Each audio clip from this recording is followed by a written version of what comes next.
কেন সিলেটে 2 বছর আগে মাননীয় প্রধানমন্ত্রী 850 কোটি টাকা দিলেন, ওয়ার্ক অর্ডার হয় না এখন পর্যন্ত, শুধু আমরা গল্প শুনি, টেন্ডার হচ্ছে। আমাদের এই রাস্তাগুলোর অবস্থা দেখেন, আপনি যে রাস্তা দিয়ে আসছেন, আমার মনে হয় আপনি কুয়াকাটা এলাকা থাকেন, পর্যটকদের জন্য সবচেয়ে আকৃষ্ট নৈসর্গিক এলাকা, সেই এলাকায় এ ধরনের জীর্ণ রাস্তা নেই।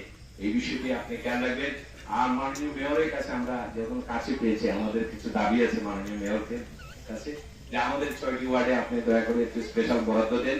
আর আপনার সাথে আজকেও আমরা কথা বলেছি, এখানে আগে মেয়র সাহেব উইদাউট কোনো পরিকল্পনা ছাড়া এখানে মাটি ভরাট করছে, এই কারণে আমাদের এই এলাকার জলাবদ্ধতা। এখানে চেয়ারম্যান মেম্বার সাহেব আপনার অফিসে 2 বার গিয়েছে, আপনার চিফ ইঞ্জিনিয়ারকে বারবার বলেছে এই বিষয়টি জরুরি ভিত্তিতে, যদিও এটি 6 লেনের পাশে, 6 লেন কবে হবে আমরা জানি না, কিন্তু এই এলাকার মানুষ এই মাটির কারণে সারা বছর জলাবদ্ধতা।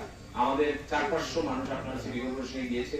আমরা আশা করি আপনি এই বিষয়টি দেখবেন, কারণ আপনি হয়তো দক্ষিণ সমাবেশ বারাগঞ্জের এমপি নেন, কিন্তু সবচেয়ে বড় জিনিস হলো আপনি আমার ঘনিষ্ঠ বন্ধু। এই এলাকার মানুষ গত সিটি কর্পোরেশন নির্বাচনে আপনার জন্য কাজ করেছে, আপনাকে হৃদয় দিয়ে ভালোবাসে। আপনি বিষয়গুলো সমাধান করবেন আমরা আশা করি।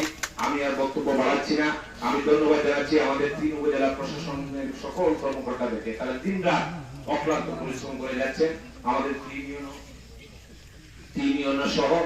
আর যে আমি যে 3টে রাস্তা করে বলেছি, একটি যে আমাদের বাগমারা, আমরা সামান্য টাকার জন্য রাস্তাটা এখন, এবং আমি একমাত্র এমপি যে দৃষ্টান্ত স্থাপন করেছি, জানেন যে 80 লক্ষ টাকা আমরা ফেরত দিয়েছি। নর্মালি কেউ টিআরের টাকা ফেরত দেয় না, আমরা টাকাগুলো ফেরত দিয়েছি। আমাদের এই 3 জন ইউনিয়ন সহ, আমরা এই উপজেলা চেয়ারম্যান সহ আমরা সিদ্ধান্ত নিয়ে টাকা দিয়েছি।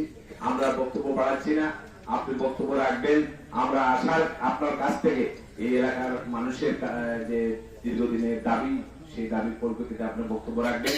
আর আমি শেষ কথাটা বলতে চাই, এই এলাকায় এক সময় নৌকায় 58টা 60টা বুথ, গত 2 নির্বাচনে এই এলাকার মানুষ দল মত বিশেষ আমাকে বুঝিয়েছে। এই সকল একাকার হয়ে এই ইউনিয়নে ভোট দিয়েছে। এই ইউনিয়নে আমার জন্ম হয়েছিল, পরবর্তীতে কামালবাজার এই ইউনিয়নের মানুষ সর্বোচ্চ সংখ্যক 2টি নির্বাচনে ভোট দিয়েছে।